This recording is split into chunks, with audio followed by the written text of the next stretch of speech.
لك ما في بطني محررا فتقبل مني إنك أنت السميع العليم. فلما وضعتها قالت رب إني وضعتها أنثى والله أعلم بما وضعت وليس الذكر كالأنثى وإني سميتها مريم وإني أعيذها بك وذريتها من الشيطان الرجيم. فتقبلها ربها بقبول حسن وأنبتها نباتا حسنا وكفلها زكريا. كلما دخل عليها زكريا المحراب وجد عندها رزقا قال يا مريم أنى لك هذا قالت هو من عند الله إن الله يرزق من يشاء بغير حساب. هنالك دعا زكريا ربه قال رب هب لي من لدنك ذرية طيبة إنك سميع الدعاء. فنادته الملائكة وهو قائم يصلي في المحراب أن الله يبشرك بيحيى مصدقا بكلمة من الله وسيدا وحصورا ونبيا من الصالحين. يا ربي خوي پروردگار وخاتنا وجوانكاني خوي صالحاني كا بنازي دايكو واوكو قورب ان شاء الله تعالى. كاك سوارا باوكي كاكا بيشوا ناوينا بيشوا ان شاء الله بخير. خوي تعالى وخاتنا وجوانكاني خوي بخاطر اسم عظمي خوي دعوتك كتان قبولك جوزبانكتان لي قبولك خوي تعالى بك بمنالكي صالحان ان شاء الله الرقاي باوكو دايكي بقريت ان شاء الله بكاتا شايستي او ناو بيروزا كبيشوا واتا امام اخوي تعالى لقرآن بيروزا لسورة الفرقان يكيك لو دعاينا لو آياتنا اخوي تعالى فرمانا كابيلين او يبلين ربنا هب لنا من ازواجنا وذرياتنا قرة اعين واجعلنا للمتقين اماما. يعني اخوي تعالى فرمانا كدعاء بكين اخوي بيمان بخش لخيزانا كان وهاوسر كان من لمنال كان من مناليلك هاوسريلك قرة اعين بن يعني بالبلي شاوان بن او نصالحان بن او نرو الاخوابن او نتشاككار بن وكو بالبلي شاوان منوابن امجا اخوي تعالى فرمي وبمان كبا في شواي ايمان داران يعني امامي ايمان داران في شوا قدوة سرمشق ان شاء الله ناوكي ناوكي بيروزا وان شاء الله دايكو باوكي كي تشاكو ريكوبيكي هي با بيرو دا بيريكي تشاكي باذن خوي پروردگار ان شاء الله مش ريغاي اوان قريت بر خوي تعالى صالحانك واتواني من على كبي ان شاء الله ما عندي بابت ما ابي باس يكن باذن خوي پروردگار. بسم الله الرحمن الرحيم الحمد لله رب العالمين والصلاة والسلام على رسول الله الأمين وعلى آله وصحابته أجمعين.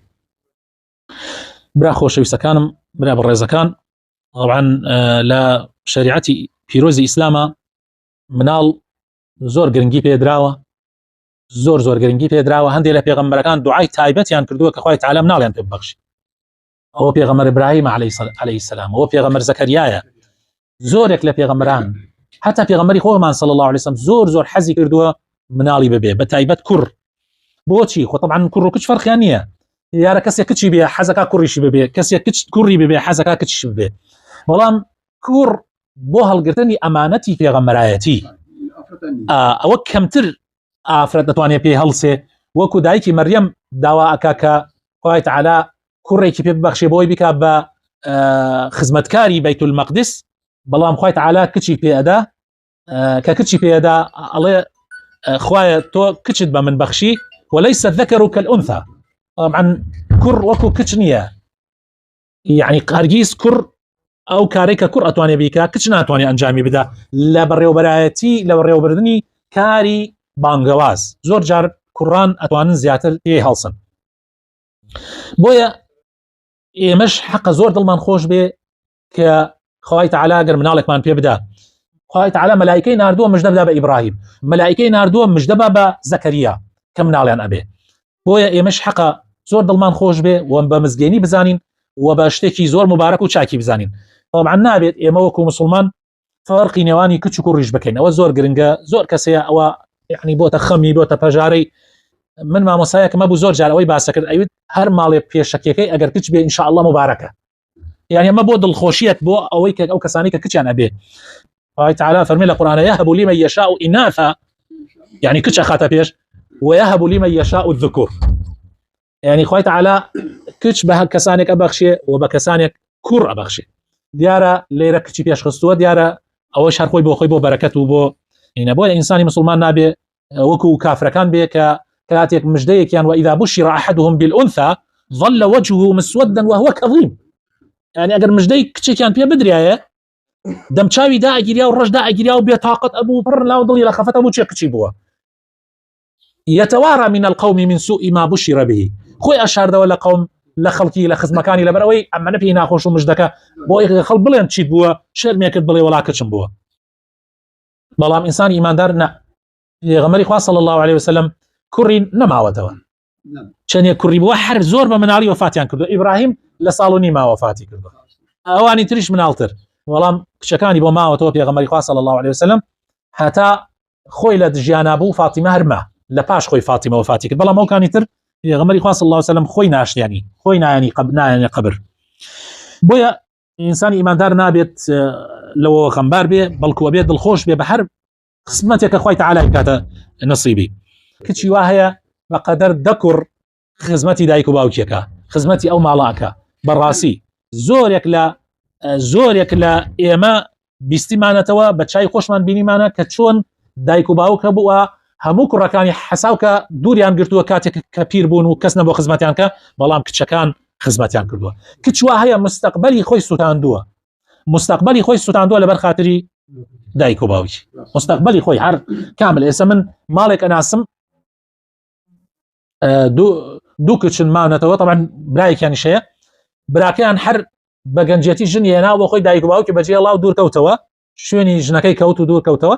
ئەم کچانە هەردیان مانەوە ئێستا یەکێکیان تەمەنی 69 و ئەوترشیان تەمەنی 75 مانەتەوە تا دایکی لەم ماوەیە وفاتی کرد، دایکیان وفاتی کرد، ئەوان مانەتەوە تازە شووشیان بۆ نابێ تەواو.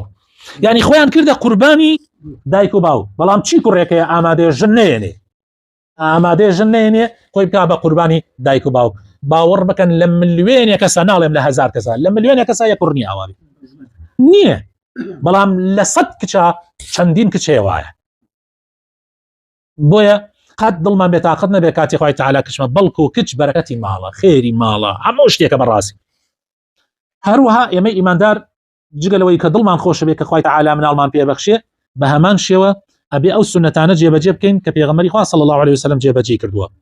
ئەویش ئەوەیە بانگ بین بە گوێی مناڵە و گوێزەوانەی بۆ بکەین و ناوێکی باشی بنین ئەو مناڵە و سەری بتاشین بە ئەندازەی مووی سەری سنگەکەی زیو ببەخشی ئەگەر کەسێک هەیبێ و ئیمکانیاتی هەبێ، و هەروەها دەم شیرینی کردن. ئەوە طبعا لە ڕۆژی یەکەمە ئەوانە ئەنجامەدرێ، چونکە لە مەدینە ئەصحابەکان مناڵەکان هێنا لەگەڵ خورمایە هێنانا بۆ پێغەمبەری خوا صلی الله عليه وسلم، پێغەمبەری خوا ئەیجاوی و مەڵاشووی پێ چەورە کرد.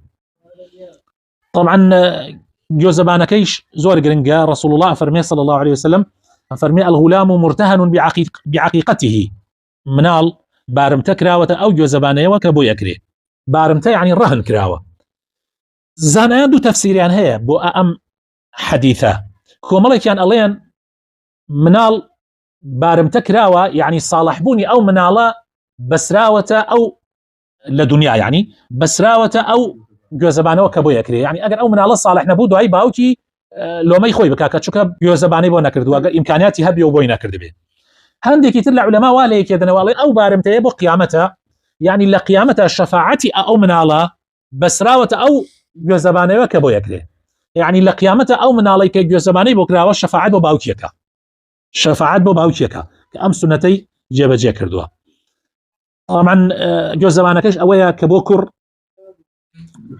دوو حیوان سەر بڕێ بۆ کچیش حیوانێک لە هەندی ڕیوایەت شاتووە فەرمێ حیوانێک سەر ببڕێ بۆ هەر کامیان ئەمە هەر کاممان پێ بکرێ بیکەین ئەگەر ئینسان ئیمکانیاتی هەبێ دوو حیوان بکە ئەگەر ئیمکانیاتیشی نەبێ هەر یەکێک بکە هیچ کێشەیەک نییە چونکە هەندێک لە ئەحادیثەکان بەیەک هاتووە. مەسئلەیەکی تکە مەسەلەی ناونانەکەیە بەڕاستی ناونان زۆر گرنگە زۆر گرنگە ئەبێ باوک و ئەبێ دایک خەممی ناونانی مناڵەکەیان هەبێ. ئێستا من لەم ماوەیە چوومە ماڵێ مناڵێکیان بوو تازە مناڵیان بوو وتم باشە ئێوە ناو مناڵەکەتان ناوە چی؟ ناوێکی غەریبیان نابوو لەم ناوانەی وتم معناکەی چییە؟ هەر هەمویان باوک دایک باپیر هەر هەمویان نازانی معنای ناوەکەی چییە؟ ناوەکە معناکەی چییە؟ نازانی. یا سبحان الله. وتم باشە برا ئێوە کەسان ئەم معنای ئەم ناوە نازانن باشە کێ ئەم ناوەی ناوە؟ وتی وەڵا خوشکێکمان هەر وتێتی ئیلا ئەبێ وتم ئەمە مەسئولیەتی خوشک نییە ئەمە مەسئولیەتی باوکە پاشان دایک بەیەک و مشاوەرە ئەکەن مەسئولیەتەکە هی ئەوانە بەیانی ئەم مەسئولیەتی ئەوان هەڵێگرێ ئەوان هەڵێگرن خەینە ئەم کوڕە گەورە ئەبێ ئێوە حسابی ئەم مناڵیە بۆکەن. زۆر جار کاتێک خەڵک ناوی مناڵێنە بیر لەوە ئەکەنەوە کە ئەو مناڵە هەروە مناڵە بانگی کەن وەک مناڵێ بانگی کرد بەڵام ئەوە بەیانی گەورە ئەبێ بە دکتۆر ئەبێ بە مهندس ئەبێ بە قایم قام ئەبێ بە مەسئولێکی گەورە بەیانی ئەوە ئەبێ بە باوک بەیانی ئەبێ بە دایک بەیانی ئەبێ بە باپیر ئەبێ بە داپیر آخر معقول نییە تۆ ناوێکت لێ نابێ یعنی هی ناو مەجلیس ڕووی ناو مەجلیسی نەبێ لەوەشێ بێ بە یعنی ئێستا سەیرەکەی من مامۆسای وا هەیە خۆدوەتەنی مامۆسای ئاینیە ناوەکەی کچانەیە مەجبور فەقیرە ناوەکەی گۆڕێ هەیە کچە ناوەکەی کوڕانەیە آخر ناوەکەی کوڕانەیە بابە آخر بۆ ناوی کوڕانەتان لێ ناوە کچ ئەبێ ناوەکەی نەربوونیان بێ سووگ بێ نازی پێوە دیار بێ کوڕش ئەبێ ناوەکەی تۆزە زبر بێ تۆزە پیاوانەی پێوە دیار بێ آخر ناکرێ برا عزیزەکانم. من هەندێک کەسم بینیوە لە ژیانە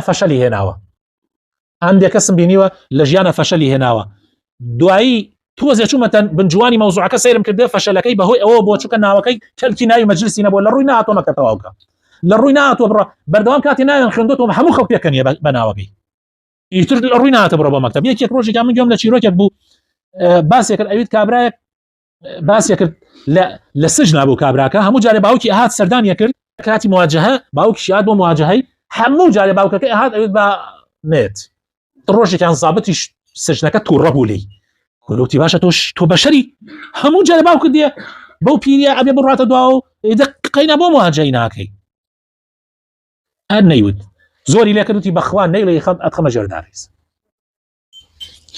وتی قوربان چیت بۆ باسکەم من ئەمەی کە هامتیایە هەمووی سەبەبەکەی باوکمە. وتی بۆ؟ وتی ئێمە ماڵمان لە لادێ بوو خەڵکی ئەو لادێیە بەعام شێخ دەورێ بینی کابرایەکە و پیانەوت شێخ ئیتر جاری وا بۆ کەسێک نەخوێنەواریش بوو ئەو شێخە دەوری ئەبینی هەموو شتێک بوو لەلایەنە. وتی باوکم بەر لە من دووسێ مناڵی بوو هەمووی بە مناڵی ئەمردن کاتێ من بووم یەکسەر باوکم بردمی بۆ لای مامە شێخ وتی مامە شێخ مناڵەکانم هەمووی بە مناڵی ئەمرن فریام بکەوە چی بکەم ئەوەی سە مناڵێکمان بۆ ئەمانە. وتی ئەوەیە مناڵەکانت ناوی جوانت لیان ناوە ناوێکی ناشرینی لێ بنە ئیتر ئەمێرێتەوە ئابا کەس نەفەسی لێ نەدا. وتی ناوێکی ناشرینی قەڵپی پێم وەنانە.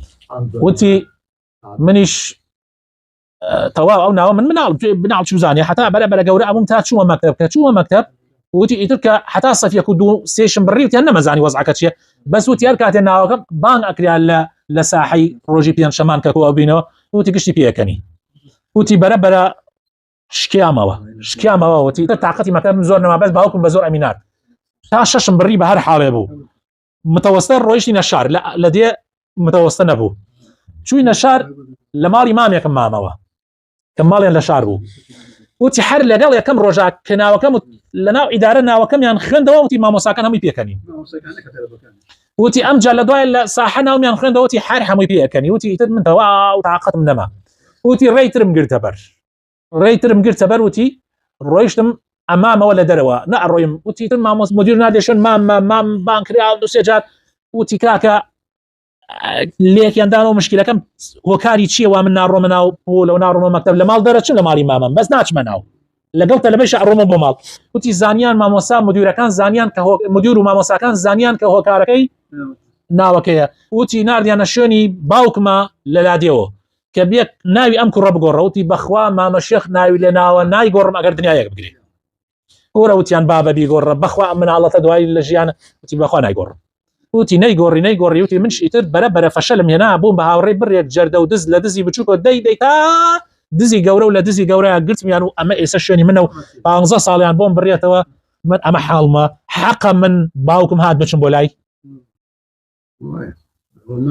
بەڕاستی ناو زۆر گرنگە ناو ئەساسە هەتا بۆتان نەکرێ قەت ناوی مناڵتان بە خراپ مەنن قەت بیر لەوە مەکەنەوە ئاخر ئیمڕۆ مۆدێل وایە ئاڤان و ماڤان و ئەم هەموو ڤانڤانە نازانم ئەمە چییە ناویشی نازانم گشتی هەر بەس حەزەکەن خەڵک هەر کەسێکم بینی حەزەکە ڤێ گوناتەکەی مناڵەکەیەوە ئەمە چییە ئەم هەموو ناوی پێغەمبەرە ئەم هەموو ناوە جوانە هەیە ئەم هەموو ناوە مەعنا جوان کاکە حەزەکەی مناڵەکە ناوەکەی کوردی بێ زۆر باشە مەینە سەعید ناوی بنە بەختیار ناوی منە ذەکی ناوی بنە وریا خۆ ناوی کوردیە ناوی پێغەمبەرانی وایە عەرەب نییە برا ئێمە هەر حەساسیەت بەرامبەر بە عەرەب ناوی عەرەب نییە خۆ ئەم هەموو ناوە جوانە هەیە گشتی ناوی عەرەب نییە هی پێغەمبەرەکانیشە ناوی عەرەب نییە یا ناوی ئەو هەموو پیاو ساڵحە ئەو هەموو ئەولیا ئەو هەموو پیاو چاکانە قەینا کاکە ناوێکی معناداری ڕوونی جوان و برا من نەموتە ئیلا ناوی هینێ بێ ناوێکی جوان با بۆ کوڕ تۆزێ زبری پێوە دیار بێ بۆ کچیش نەرمونە ناومان زۆرە یعنی من وەکوتم لە بنەماڵی خۆشمانە ئەوەم بینیە کە بەڕاستی ناو کاریگەری زۆر بووە بۆیە ناوی کاکە پێشەوە ئینشاءڵڵا ناوێکی زۆر باشە دەستخۆشی لە مامۆستا سوارەکەین دەستخۆشی لە دایکیشەکەین خوای تەعالا بۆ خاتم ناوە جوانەکانی خۆی ساڵحانی بیکە بە پێشەوای پیاو چاکان خوای تەعالا لە هەموو بەڵام موسیبەتێک بە دوورمان بگرێ والسلام عليكم ورحمة الله وبركاته ربنا إني أسكنت من ذريتي بواد غير ذي زرع عند بيتك المحرم ربنا ليقيموا الصلاة فاجعل أفئدة من الناس تهوي إليهم وارزقهم من الثمرات لعلهم يشكرون